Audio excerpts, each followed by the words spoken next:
سے بڑی پہلی چیز کہ اگر یہ اب ہائی کورٹ نے فیصلہ کر لیا کہ حمزہ شریف کا الیکشن غیر آئینی تھا، تو یہ آج چیف منسٹر کیسے ہے؟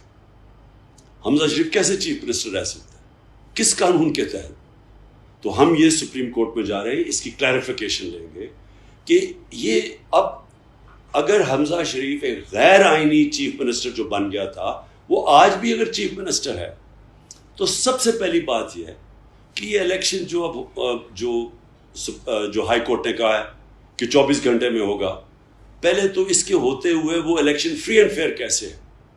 کیونکہ ہمیں پتہ ہے کہ شریف خاندان کی ایک تاریخ ہے، یہ کوئی چیز ایمانداری سے نہیں کر سکتے، جو بھی چیز کرتے ہیں وہ دو نمبری ہے، چاہے بزنس ہے چاہے الیکشن، جتنے انہوں نے الیکشن کروائے ہیں وہ متنازع رہے۔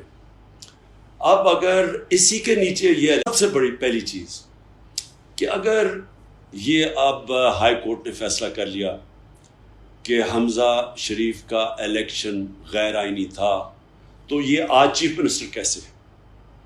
حمزہ شریف کیسے چیف منسٹر رہ سکتا ہے؟ کس قانون کے تحت؟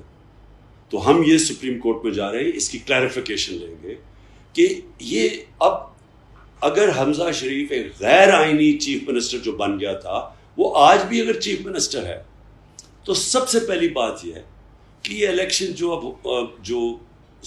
جو ہائی کورٹ نے کہا ہے کہ 24 گھنٹے میں ہوگا، پہلے تو اس کے ہوتے ہوئے وہ الیکشن فری اینڈ فیئر کیسے ہے؟